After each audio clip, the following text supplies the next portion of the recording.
안녕하세요. 저는 앞서 소개받은 대로 지금 현재 서머피셔에서 플로우 사이토미터를 포함한 그런 랩에서 필요한 벤치탑 인스트루먼트를 전반적으로 담당하고 있습니다.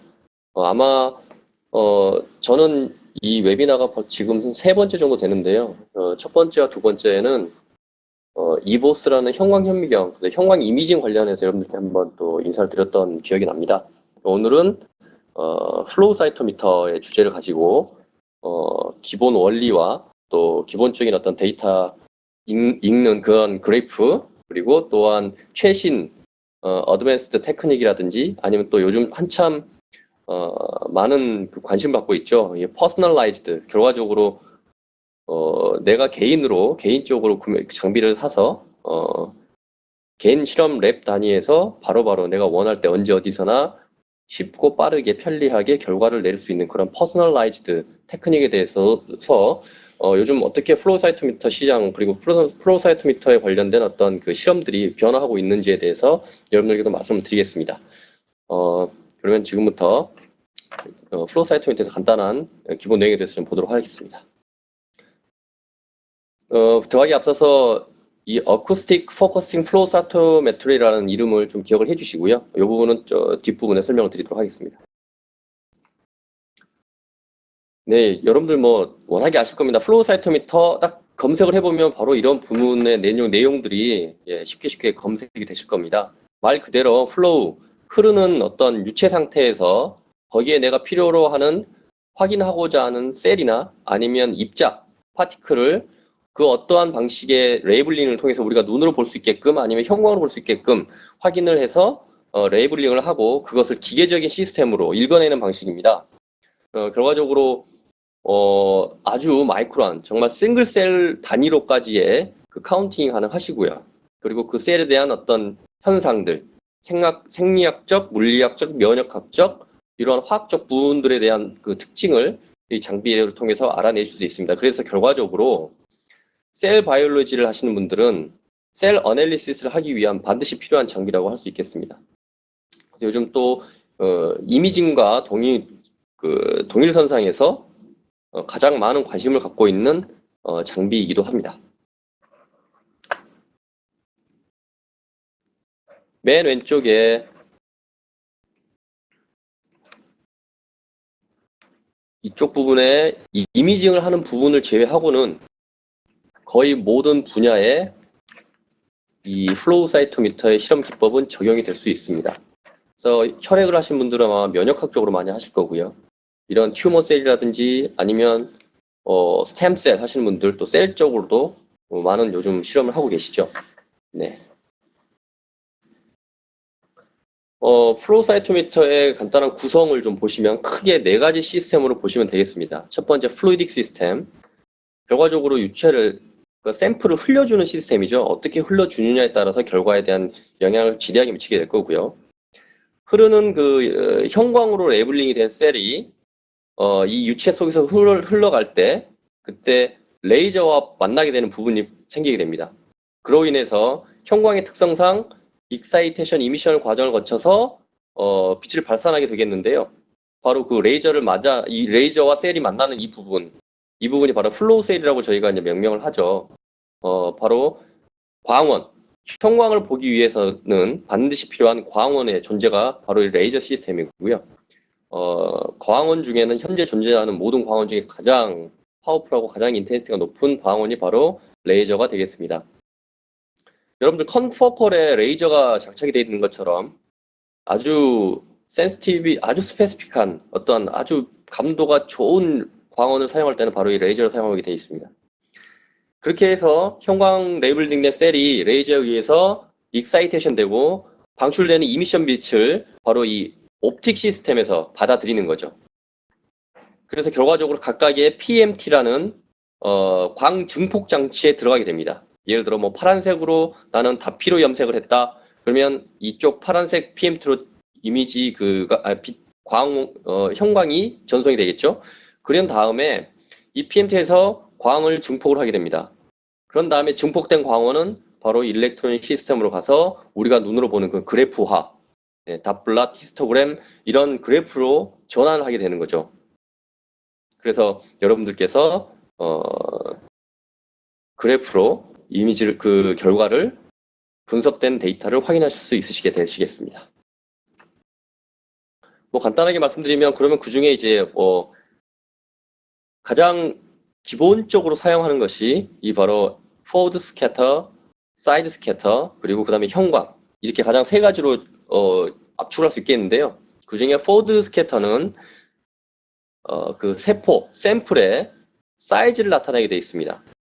그래서 빛이 들어와서 빛이 분산되는 그 크기를 장비가 인지를 해서 이 셀은 크다, 작다.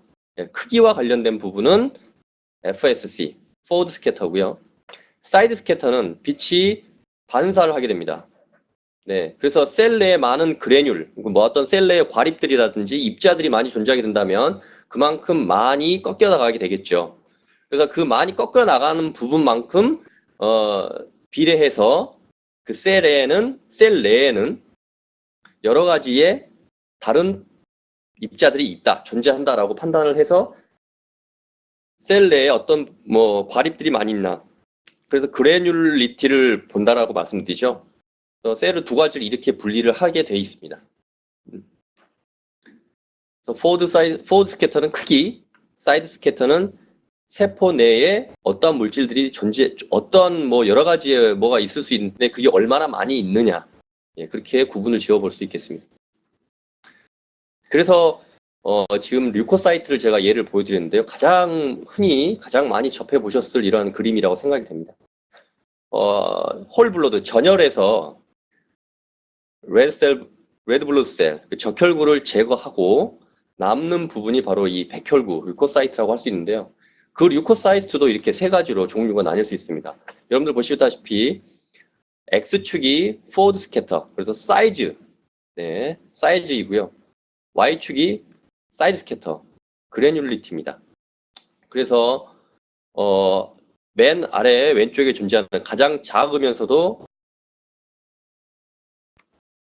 가장 단순한 셀 내의 구조를 가지고 있는 림포사이트 계열, 그리고 그 다음 림포사이트보다 크고 또 약간 림포사이트보다 조금 더 셀 내의 모양 구조가 좀 복잡한 그러한 모노사이트, 그리고 전체를 아우르는 사이즈에서 셀 내에 여러 가지 어떤 그 조직적 복합 다양하게 존재하는 이런 그래뉼러 사이트, 이게 세 가지로 분리할 수 있겠는데요. 근데 여러분들께서 직접 해보시면 이러한 결과를 눈으로 확인하실 수 있으실 겁니다. 림포사이트, 모노사이트, 그래뉼러 사이트, 이게 바로 X축의 사이즈와 Y축의 그래뉼리티를 가지고 전열 속에 있는 백혈구를 플로우 사이토미를 통해서 분리해내본 결과입니다. 그러면 이제 형광에 대해서 말씀을 드려볼 건데요. 예를 들어 PBMC, 말초혈액이죠. 여기에 있는 모노사이토, 결과적으로 림포사이트를 얘기하게 되는데요. 휴먼 블러드에서 PBMC를 추출하고 그 PBMC를 CD3로 전체 먼저 염색을 한 다음에 그 다음에 CD3는 림포사이트에 특이적 반응하는 마커이죠. CD3가. 그래서 CD3로 염색된 CD3가 레이블링된 안티바디로 반응을 시켜주면, 그러면 알렉사 플로우 488이 이제 그린 색깔 나로 염색이 돼 있는, 레이블링이 돼 있는 CD3 안티바디겠죠. 염색을 하게 되면 림포사이트가 전체가 염색이 될 것이고요. 그리고 그 중에 T 림포사이트는 CD4와 CD8 계열로 나뉘게 되어 있는데, CD4는 T 헬퍼 셀, T 헬퍼 림포사이트가 될 것이고요. CD8은 사이토톡식 T 셀이 될 것입니다. 그래서 이 전체 T 림포사이트에서 또 각자 염색 컬러를 다르게 해서 CD4와 CD8을 따로 염색을 한꺼번에 시키면 어떠한 현상이 어떻게 우리가 플로우 사이토미터의 그래프로 확인할 수 있느냐를 보여드릴 텐데요. 처음에 T 림포사이트에서, 그러니까 결과적으로 여기가 림포사이트를 말씀드렸죠. 림포사이트에서 CD3를 전체 전열에서 CD3로 다 염색하면 CD3가 염색될 것들은 림포사이트입니다. 그래서 림포사이트 CD3 포지티브, CD3는 네거티브 이렇게 분류할 수 있겠는데요. CD3 포지티브는 CD T셀일 것이고요. 그 내의 것들은 B셀 또는 NK셀, 네이처 킬러 셀이죠. 그래서 이 CD3를 가지고 CD3만을 가지고 네, 여기에 아까 CD4와 CD8을 동시에 레이블링을 한다고 그랬잖아요. 그렇게 되면 어떤 것은 아예 염색이 안 된 것이 있을 수 있고 어떤 것은 CD4만 붙어서 염색이 될 수 있는 것이 있고 그리고 어떤 것은 CD8만 붙어서 염색이 되는 것도 있고 어떤 것은 다 같이 염색이 되는 게 양상이 나타날 텐데요. 이 부분이 바로 그래프가 어떻게 나타나느냐.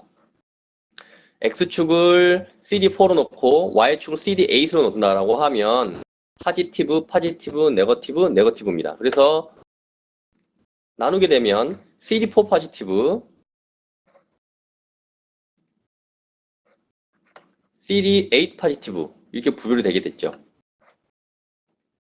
그래서 CD4 포지티브면서 그러니까 CD4의 포지티브만 띄는 것은 이렇게 CD8의 포지티브의 생은 이렇게 더블 포지티브는 이렇게 더블 네거티브 CD4도 아니고 CD8에 반응하지도 않은 그런 셀들은 이렇게 그래서 이걸 이제 쿼드러플 블러시라고 보는데요. 네, 이렇게 분면을 나눠서 싱글 포지티브냐, 더블 네거티브냐, 더블 포지티브냐를 구별하게 되시겠습니다.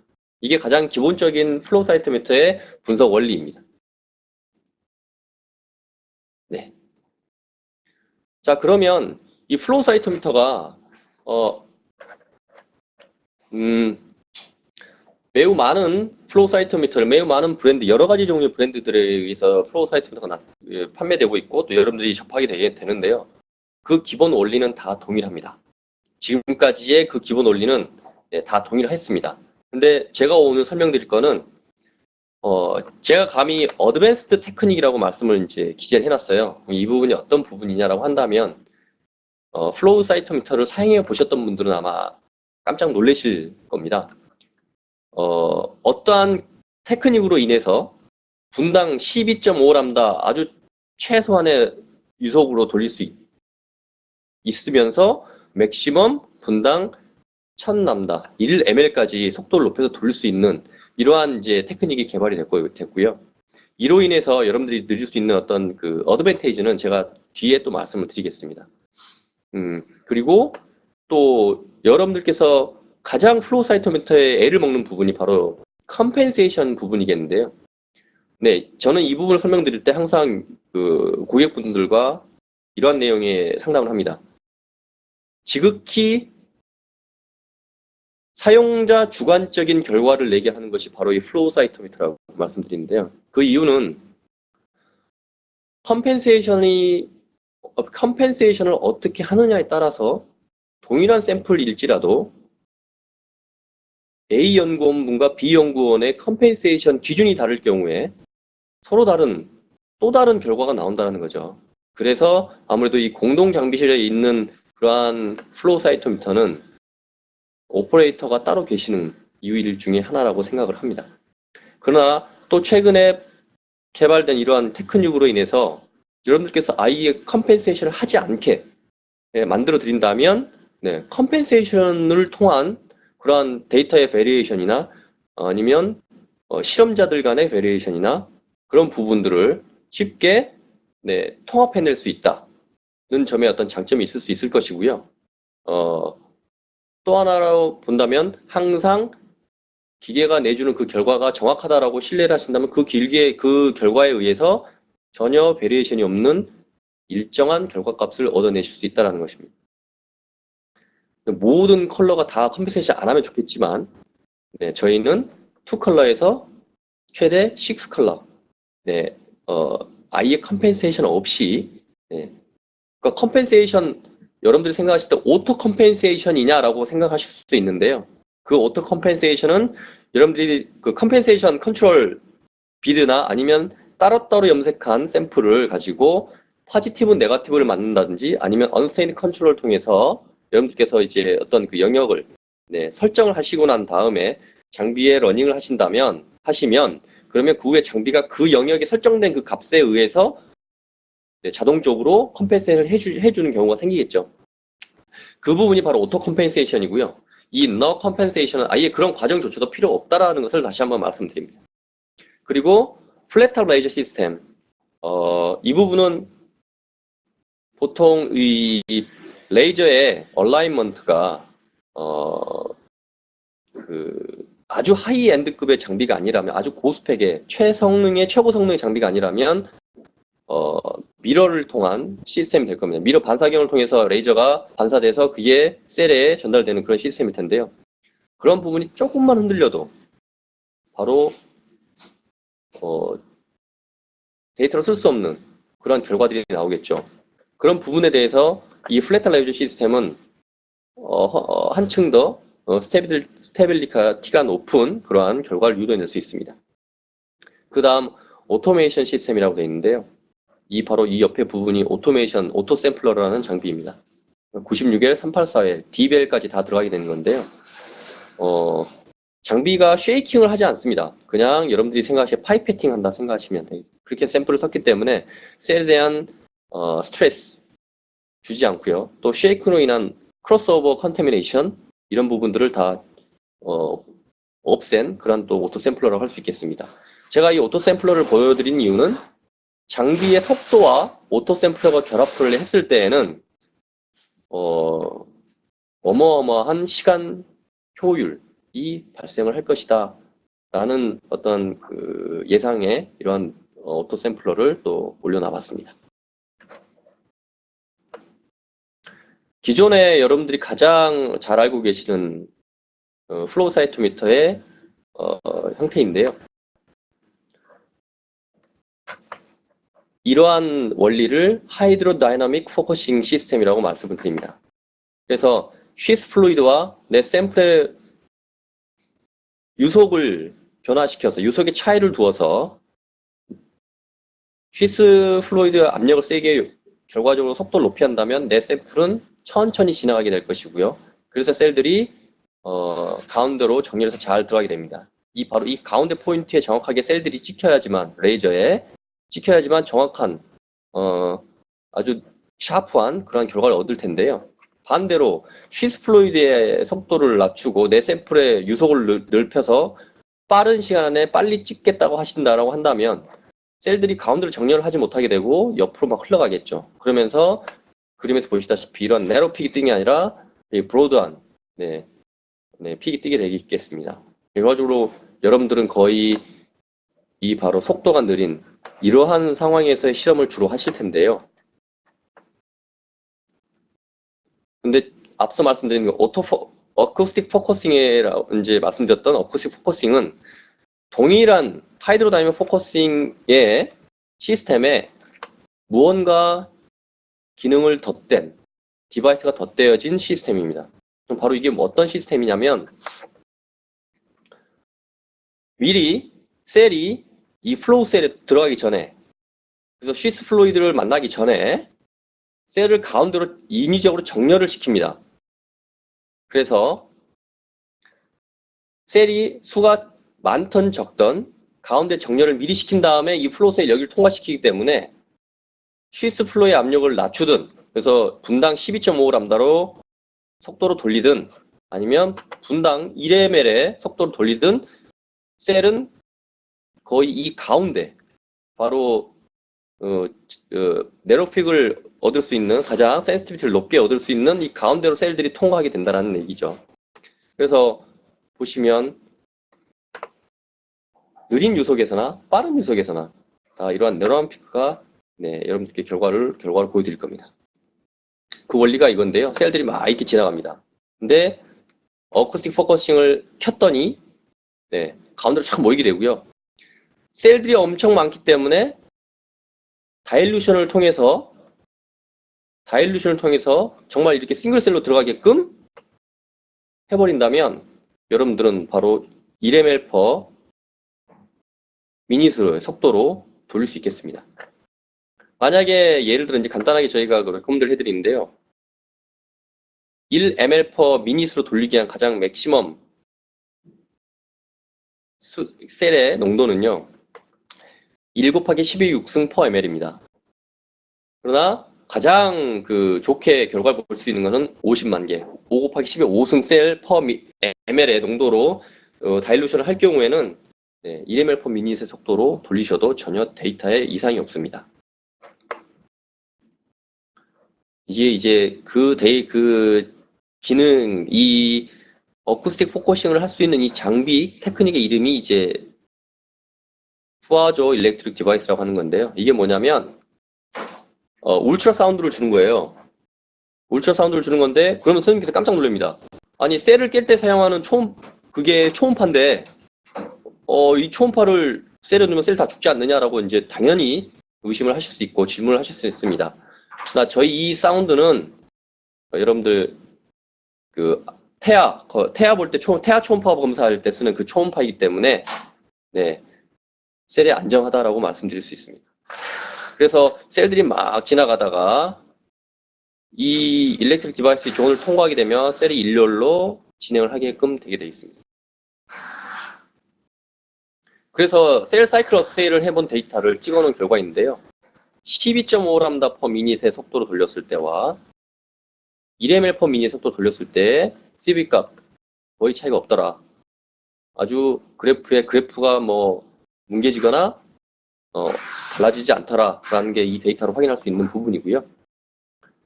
저희들도 실제적으로 뭐 500람다 per minute, 1ml per minute 돌려봐도요. 실제적으로 데이터의 변화는 느끼지 못했습니다. 이거는 이제 뭐 플로우 레이트별 셀의 농도, 맥시멈 셀의 농도고 셀 사이즈가 어떨 때 사용해라라는 저희들의 어떤 레코멘드인데요. 셀이 아주 작을 경우에는 1ml를 2마이크로 이하의 파티클이나 셀일 경우에는 1ml per minute 돌리기에는 조금 무리가 있습니다만 2마이크로미터 사이즈면 아마 셀의 범주에서 벗어나는 그것보다 더 작은 입자일 것입니다. 간단하게 이제 실험을 한번 해본 건데요. 아까 말씀드린 대로 리코스 백혈구는 CD45 안티바디로 전체 백혈구를 잡았고요. 거기에 CD3 안티바디를 또 추가시켜서 T셀만 잡아냈고요. 또 거기에 CD4 안티바디 T 헬퍼 셀, 거기에 CD8 안티바디 타이사이토 T셀을 한꺼번에 원타임 레이블링을 해서 인큐베이션 해서 그 다음에 플로우 사이토메도 돌렸는데요. 10,000개 읽을 때, 10만 개 읽을 때, 100만 개, 1000만 개 읽었을 때 어떠한 그 데이터 차이가 있더냐 아니면 다른 장비와 어떠한 시간적인 차이가 나던가를 비교를 해봤는데요. 뭐 경쟁사에 대한 어떤 장비에 대해서는 거론을 못 해드리고 10,000개를 읽을 때는 A사 장비는 저속으로 돌렸을 때 42.8초, 9분, 이런 식으로 9초, 저희는 0.6초, 1.2초. 1000만 개 돌렸을 때, 10에 7승계 돌렸을 때 여기는 이렇게 나오는 거죠. 그래서 여러분들께서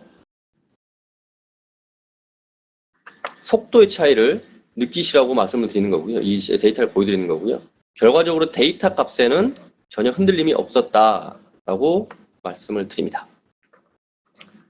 예를 들어 선생님께서 셀을 좀 많이 읽어야 되는데 뭐 한 1에 6승계, 10에 6승계 정도 읽어야 되는데 그래도 정확하게 읽어보고 싶다 하셔서 이런 저속으로 돌리다 보면 벌써 71분, 뭐 15분, 83분 이러면 많이 오래 걸리시겠죠. 또 하나의 특징, 어쿠스틱 포커싱으로 해서 속도를 증가하면서도 데이터의 정확도는 유지하는 부분이고요. 그 다음 최신 들어 또 대부분의 스펙에는 이러한 레이저가 스파셜 세퍼레이티드 레이저 시스템이라고 명기되어 있습니다. 근데 저희가 이제 말씀드리는 이 스파셜 세퍼레이티드 레이저는 이 부분을 통해서 컴펜세이션이 필요 없게 만들 수 있다라는 걸 설명드리고 싶은데요. 바로 레이저가 각각 다 따로따로 시스템이 되어 있습니다. 그래서 예를 들어 나는 알렉사 488, 뭐 FITC 다이를 레벨링한 셀을 여기에 통과시켰다고 할 때 그 셀은 이 4개의 레이저를 다 지나갈 것입니다. 네, 여러분들 아시다시피 형광은 웨이브랭스가 겹치는 부분에 대해서 네, FITC에서도 찍힐 수 있고 그 결과가 또 P, 이 레드 계열에서도 찍힐 수 있죠. 그래서 그런 부분을 상쇄시켜주고 그런 부분을 보정해주기 위해서 컴펜세이션이라는 걸 하게 돼 있는데요. 이렇게 레이저를 분리시켜 놔버리면 나는 블루레이저에 FITC로 염색한 것이기 때문에 블루레이저에서만 값을 읽어라라고 지정을 할 수 있습니다. 셀이 이 4개의 레이저를 다 통과한다 할지라도 데이터가 취합되는 부분은 바로 이 블루레이저에서 얻어진 데이터만 장비에서 취합을 하게 되어 있습니다. 그러면 FITC와 P 라인은 이 옐로우 레이저에서 스페시피티가 높게 반응이 되거든요. 그래서 FITC 다이와 P 다이를 두 개를 썼을 때 블루레이저와 옐로우 레이저로 선택을 해 놓으시면 그러면 아예 컴펜세이션을 하실 필요 없이 데이터를 얻어내실 수 있게 되겠습니다. 네, 그 부분을 좀 예시를 통해서 말씀드리겠는데요. 네, 말씀드렸다시피 FITC는 이 영역에서 가장 이미션을 잘 받고 있습니다. 그래서 이 부분을 저희가 이미션을 보는데요. P는 이 영역에서 이미션이 됩니다. 근데 결과적으로 FITC의 파장대가 P와 겹치는 이 부분이 겹쳐서 이 부분이 약 한 10% 정도로 예, P에서 반응이 나오죠. 그래서 여러분들은 아마 이 부분을 바로 실험을 하시면서 컴펜세이션 하시게 되면 이렇게 스피드오버가 될 것입니다. 분명히 FITC만 걸었는데 왜 P 그 레드 계열에서도 보이느냐라고 이제 그래서 이 부분을 끌어내려서 밑으로 내리는 것이 컴펜세이션을 하신다고 하시겠는데요. 이 부분이 바로 그 부분입니다. 블루레이저로만 지정을 해놓으면 네, 블루레이저로만 지정을 해서 FITC와 P를 보신다고 할 경우에 셀이 여기서 다 읽히겠죠. 그럼 여기서는 이러한 겹치는 쪽이 발생을 하게 되어 있습니다. 그래서 컴펜세이션을 반드시 해주셔야 되는데요. 네, 겹치기 때문에 이런 그래프가 나오고 반드시 컴펜세이션을 하셔야 되는데요. 블루레이저와 옐로우레이저는 따로 나눠서 찍는다면 네, 컴펜세이션을 하실 필요 없이 바로 블루레이저에서만 FITC 때문에 블루레이저에서만 파지티브 결과를 얻어낼 수 있다는 게 바로 컴펜세이션 이러한 원리로 인해서 컴펜세이션이 필요 없다라는 부분을 말씀드립니다. 그래서 최대 4레이저를 사용했을 경우에 최대 6컬러 너 컴펜세이션이 가능하다라고 저희는 말씀드리고 있고요. 그에 대한 데이터 실험값은 또 나중에 또 보여드리도록 하겠습니다. 네, 플랫탑 레이저 시스템이라고 말씀드렸는데요. 보통 이렇게 셀들이 가운데 딱 지나갈 때 이런 형식의 네, 피크를 보이게 돼 있는데요. 이 부분을 늘려버린 겁니다. 그래서 셀이 여기를 통과하든 여기를 통과하든 여기를 통과하든 네, 다 동일한 인텐시티의 값으로 인식하게 되어서 네, 셀들이 100% 정확하게 일렬로 줄지어서 간다는 보장은 없잖아요. 그리고 또 만약에 큰 셀이 지나간다라고 했을 때 일반적으로 이러한 그 플랫탑 레이저 시스템이 아닌 경우에는 데이터 픽이 내로우하지 않고 이렇게 훅 무너져 버립니다. 이런 데이터를 실제적으로 셀이 지나갔음에도 불구하고 그 데이터는 내가 만약에 그 데이터를 분석할 때는 이건 올바르지 않은 데이터라고 생각할 수도 있겠죠. 그런 부분을 생각을 하신다면 네, 이러한 플랫탑 레이저 시스템이 훨씬 더 포괄적인 그러한 또 더 안정적인 데이터를 얻어낼 수 있다라는 것을 말씀드립니다. 이 부분이 바로 그런 부분을 말씀드리는 거고요. 네. 그리고 온라인 쪽에 봐서도 셀들은 항상 여기 가운데를 통과해야지만 정확한 데이터를 얻어낼 수 있습니다. 근데 온라인이 약간 틀어져서 셀들이 지나서 익힌다면 벌써 여기서부터 CV 차이가 엄청난 차이가 나는 거죠. 그러나 이 플랫탑 레이저 시스템을 하면 약간 얼라인먼트가 흘려진다 하더라도 정확한 데이터를 얻어낼 수 있다라는 말씀을 드립니다. 끝으로 오토 샘플에서 말씀드리는데요. 네, 이건 아까 다 설명을 드렸기 때문에 간단하게 하고 넘어가겠습니다. 96일, 384일, 게다가 D웰 패턴까지 가능하시고요. 워싱의 횟수, 믹싱의 양 이런 것을 다 조절하셔서 선생님께서 원하시는 조건대로 오토 샘플러를 사용하실 수 있으십니다. 그래서 워시의 수에 따라서 워시의 횟수에 그러니까 워싱한 횟수에 따라서 얼마만큼 캐리오버, 크로스 컨타미네이션이겠죠. 됐느냐? 네. 스탠다드 하이스루풋. 뭐 거의 차이가 없습니다. 한 번 원씩, 두 번 원씩, 세 번 원씩 다 동일한 값을 얻었고요. 그리고 쉐이킹을 하지 않고 저희는 아스피레이션을 하기 때문에 파이페팅 형식의 믹싱을 하기 때문에 예를 들어서 96회를 생각을 하신다면 첫 번째 96웰과 맨 마지막 첫 번째 웰과 96번째 웰의 셀의 데드 퍼센테이지가 차이가 없더라 라는 것을 말씀드리는데요. 왜 이런 데이터를 말씀드리냐면 다른 타사 장비 중에 하나는 계속 쉐이킹을 합니다. 그러면 처음 1번 셀은 한 번 쉐이킹이 되겠지만 제일 끝에 있는 셀은 제일 끝에 있는 수만큼 쉐이킹을 하겠죠. 그로 인해서 셀에 스트레스가 올라가서 셀이 죽는 경우가 있다고 하더라고요. 그래서 그런 부분을 고려한 데이터이다라고 말씀드리고요. 소프트웨어 상에서 각 웨이를 지정해서 따로 할 수 있기 때문에 네, 그 또한 또 아주 편리하다고 할 수 있겠습니다. 그래서 이제 실제적으로 데이터를 검사를 해보기 위해서 CD 45, CD3, CD4, CD8 아까 말씀드린 대로 백혈구를 전체 잡는 CD45 그 중에 T 림포사이트를 잡는 CD3 T 림포사이트 중에서도 T 헬퍼셀 T 림포사이트 중에서도 사이토톡시 T셀을 잡는 CD8 이렇게 해서 염색을 시켰습니다. 그 결과 1번 셀과 96번 셀 결과가 같더라 라는 데이터입니다. 그리고 이게 96번째 첫 번째 A1 웰이고요. H12웰 이게 96번째 웰이 되겠죠. CD 올 이벤트 CD45, CD3 모든 값이 CD3, CD8 예상 값이 다 동일하더라. CD4, CD8 네. 그리고 평광의 인텐시티 같은 샘플을 다 넣어놓고 동일하게 1번 웰부터 96웰까지 찍었는데요. 모든 그 MFI, 그 mean of fluorescence intensity가 되겠는데요. 그 값에 CV가 변화가 없더라. 이건 항상 일정하게 찍어낼 수 있더라라는 것을 말씀드립니다. 또한 아까 말씀드린 대로 셀 카운팅 1번 L과 H12 마지막 L까지 셀의 카운팅 숫자의 CV가 차이가 안 나더라. 네. 셀 카운팅 숫자는 약 10% 정도 이내에 들어간다면 정확한 값이라고 말씀드리죠. 네. 정확하게 그런 결과가 나오더라. 보통 이 플로우 사이토미터는 몇 레이저, 몇 칼라, 아니면 몇 레이저, 몇 패러미터라고 이제 얘기를 하는데요.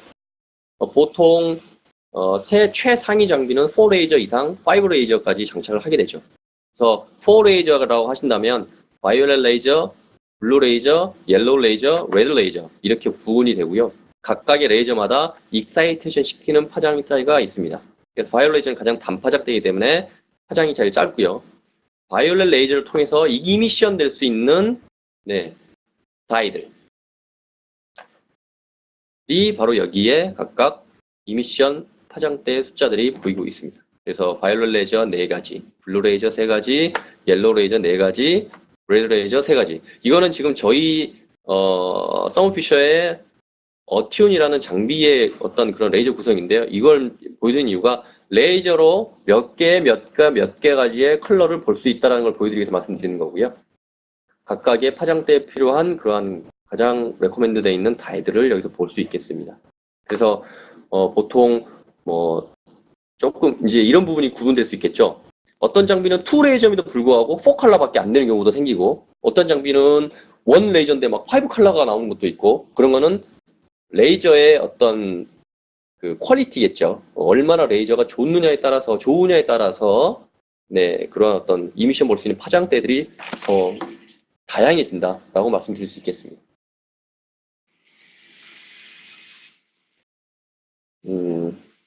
간단한 이런 스펙이고요. 이런 것도 훨씬 더 민감하다. 이 숫자가 작을수록 민감한 장비인데요. 다른 장비에 비해서 민감한 어떤 그 민감도를 가지고 있다. 그래서 이제 총 13가지의 컬러를 한꺼번에 전열에다가 염색을 시키고요. 그 다음에 데이터를 낸 결과를 여러분께 좀 보여드리겠습니다. 총 13가지의 안티바디를 사용해서 13개의 컬러로 한 샘플에 멀티 스테이닝을 했습니다. 그 결과가 먼저 엑스프로피디움 아이오다이드, 여러분들 잘 아시는 PI 다이죠. PI 다이는 죽어있는 셀만 형광이 나오겠죠. 그래서 PI의 파지티브 구간은 다 죽어있다. 그래서 여기 있는 셀들이 살아있다라고 할 수 있겠죠. 살아있는 셀만을 게이팅을 해서, 이게 전열입니다. 네. 그 중에 살아있는 것만 게이팅을 해서 CD45로 염색된, 결과적으로 이 적혈구들은 다 제거한 적혈구들과 이 CD45 파지티브한, 결과적으로 이게 백혈구가 되겠죠. 백혈구들을 또 게이팅을 따로 해서, 그 다음에 아까 말씀드린 에포드 스캐터와 사이드 스캐터로 구분을 하면 림포 모노 그래뉼러사이트로 이런 형상을 볼 수 있겠고요.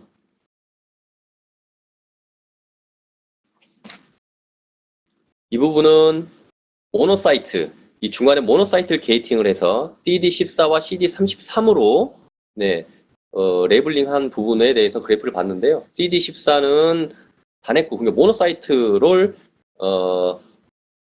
모노사이트의 표지 마커이고요. 그 다음에 CD33은 그 마이엘로블라스트라고 그러죠. 골수화 세포를 가지고 있는 그러한 그 표지 마커입니다. 그래서 염색을 해서 이걸로 봤더니 이 모노사이트 거의 대부분이 둘 다 모노사이트이면서 마이엘로블라스트라는 어떤 그런 데이터를 볼 수 있는 거고요. 그 다음 림포사이트를 게이팅을 해서 CD3와 CD19으로 염색을 해본 그 데이터를 분석해본 결과는 CD3 파지티브는 T 림포사이트고요. 이쪽 네거티브는 아까 말씀드린 B셀 아니면 NCAN, 네이처 킬러 셀이 맞죠? NK셀. 그렇게 분류가 될 것이고요. CD19이 바로 B셀의 파지티브, 양성반을 보이는 이 부분이 바로 B셀이 되겠습니다. B셀 표지마커, T 림포사이트 표지마커. 그래서 나눠서 이렇게 그림을 보실 수 있을 것이고요. 다음 나누면, 그러면 이 B셀은 뭐냐? B셀은 이뮤노글로불린 표지마커와 CD45, 이 전체 백혈구를 잡는 거죠. 거기에 더블 파지티브로 B셀이 잡히더라. 결과적으로 면역세포이더라. 다음 이 네이처 킬러 셀 맞죠? CD56이 네이처 킬러 셀의 표지마커입니다. 그래서 네이처 킬러 셀 파지티브, CD8은 사이토톡시티 셀이죠. 어찌 보면 거의 비슷한 기능을 하는 그 영역에서 CD8과 CD56으로 네이처 킬러 셀과 사이토톡시티 셀을 그래프로 볼 수 있다. 더블 파지티브 구간은 이 부분은 네이처 킬러 셀이면서 사이토톡시티 셀이다라고 말씀드릴 수 있겠죠. 다음, 이 부분은 이제 이게 T 림포사이트입니다.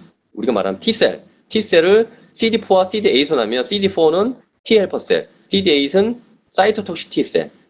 그렇게 분류가 되겠죠. 그 다음에 이 T 헬퍼 셀도 어떤 기능을 가지고 있는지 볼 때 이게 이뮤노글로불린 2 리셉터 표지마커인 CD25이고요. 거기에 파지티브로 뜨더라. 면역 관계에 있는 셀이더라. 그렇게 볼 수 있겠습니다. 마지막으로 T 헬퍼 사이토톡시티 셀과 T 헬퍼 셀, 이런 식으로 이제 구분하시면 되시겠습니다. 자, 여기서는 이제 보통 이런 전열을 가지고 실험을 하시려고 하실 때 일단 너무나 많은 적혈구가 있기 때문에 적혈구를 라이시스를 먼저 시키십니다. 그 다음에 그다음 센트리피지를 돌리고, 그 다음에 워싱 하셔서, 그 다음에 거기에다가 형광다이를 염색하시고 안티바디 염색을 하시고, 그 다음에 그걸 가지고 플로사이트를 찍죠. 이 시간이 또 과히 짧은 시간은 아닙니다. 그러나 아까 말씀드린 그 어쿠스틱 포커싱을 통해서 속도를 확실하게 늘려줄 수 있다라면, 굳이 적혈구가 있어도 속도를 통해서 이를 극복해낸다라고 한다면 적혈구 라이시스 시킬 필요도 없고 또한 워싱 과정을 거칠 필요도 없다라는 그러한 어떠한 그 실험상의 어플리케이션이 만들어지게 되는데요. 바로 그 부분이 이제 어떤 형식으로 실험이 진행이 되냐면, 네, 적혈구 라이시스 시키지 않습니다. 바로 전열에 여러분들이 레이블링 하시고자 하는 그런 안티바디를 인큐베이션 시키시고, 그 다음에 바로 거기서 예를 들어 1마이크로리터를 취해서 1ml이나 2ml의 PBS에 섞으셔서 다일루션 한 다음에 분당 2ml 속도로 돌려버린다면, 네, 이런 과정 전혀 거치지 않고 여러분들의 결과를 얻어내실 수 있을 것입니다. 이 또한 어떤 실험의 간편성, 시각적인 효율성을 나타내겠죠. 물론 결과에는 지장을 안 줘야겠죠. 그 결과를 한번, 그 내용을 한번 보여드리면, 네, no lysis, no wash, 아까 말씀드린 대로 준비를 해서 그 샘플 셀을 걸었을 때 X축과 Y축을 사이드 스캐터로만 겁니다. 그래서 정확하게, 네, 이 더블 퍼지티브한 구간에서 게이팅을 쳐서 이 부분이 바로 그런 백혈구일 것이다. 왜? 가장 백혈구는 일단 전열에 비해서 그래뉼로사이트가 있겠죠. 전열, 레드블러드는 핵이 없기 때문에, 네, SSC, 그래뉼리티가 아주 없겠죠. 아예 없겠죠. 그렇기 때문에 이 SSC의 더블 파지티브 구간이 바로 백혈구일 것이다 하고 게이팅을 해서 포워드 스캐터와 사이드 스캐터로 다플롯을 보시면 바로 이렇게 림포, 모노, 그래뉼로사이트 이미지를 보실 수 있는 거고요. 또 한 가지는, 아이고 이게 좀 그러네. 글라이코폴린 A라는 안티바디와 CD45, 아까 말씀드린 백혈구를 잡는 전체 이 다이를 써서 구분한 결과인데요. 이것도 마찬가지로 no lysis, no wash 스텝인데요. 글라이코폴린 A라는 부분은 이 적혈구의 안티바디라고 생각하시면 되겠습니다. 그래서 적혈구 구간에 파지티브한 것들을 전부 다 걸러내고 CD45의 파지티브한 것만, 이 구간만 게이팅해서 쳐내서 동일하게 포워드 스캐터와 사이드 스캐터를 그림을 보시면 모노, 림포, 모노, 그래뉼사이트 이런 이미지를 볼 수 있다. 이 부분이 다 전혀 라이시스나 워싱 과정 없이 지금 얻어내는 결과들입니다. 마찬가지로, 예, 이것도 마찬가지로 그 결과인데요. 여기서 또 한 가지 추가할 것은 Six Colors No Compensation을 한번 걸어봤던 겁니다. No Lysis, No Wash에다 거기에다 아예 6가지 컬러를 컴펜세이션 아예 하지 않고 이러이러한 6가지의 다이를 통해서 실험을 해봤는데 여러분들 컴펜세이션 해봤으면 아실 겁니다. 컴펜세이션 매트릭스가 이렇게 뚝뚝 뜨죠. 그래서 여기에 만약에 퍼시픽 블루는 여기 블루레이저 1에서만 반응이 되는 여기에 뭐 몇 이렇게 나오면 여기 이거 다 컴펜세이션을 해야 돼서 그래서 이걸 0으로 만들어줘야 돼. 그래서 숫자를 다 0으로 만들어주는데요. 컴펜세이션을 하지 않고서도 이러한 데이터 매트릭스를 컴펜세이션 매트릭스를 열어보면 전부 다 제로인 값이 나옵니다. 더블 분명히 나와야 될 구간에서만 나오게 되고요. 나머지 구간에는 전부 다 전혀 스피로버가 되지 않는 이 데이터가 나오게 됩니다. 그래서 이러한 결과를 컴펜세이션 하지 않고 얻어낼 수 있다라고 말씀드립니다. 이거는 바이브런트 다이 사이클 이 다이인데요. 이 부분은 핵을 가지고 있는 이 바이브런트 다이는 이 다이는 다이 사이클 루비라는 이 시약은 형광시약은 DNA만 염색을 하는 특이 다이입니다. 그래서 X축을 그 DNA 염색하는 그 루비니까 여기가 주황색이나 뭐 그쪽 아니면 빨간색 그 레이저가 되겠죠. X축을 형광으로 잡고 그래프를 닷플롯을 보면 이 파지티브 구간에만 셀이 있게 되는데요. 여기는 적혈구, 여기는 백혈구가 될 것입니다. 왜? DNA가 있는 셀은 전체 전열에서는 백혈구만 있기 때문에 그래서 백혈구를 게이팅해서 보시면 이러한 결과를 또 얻어내실 수 있을 것입니다.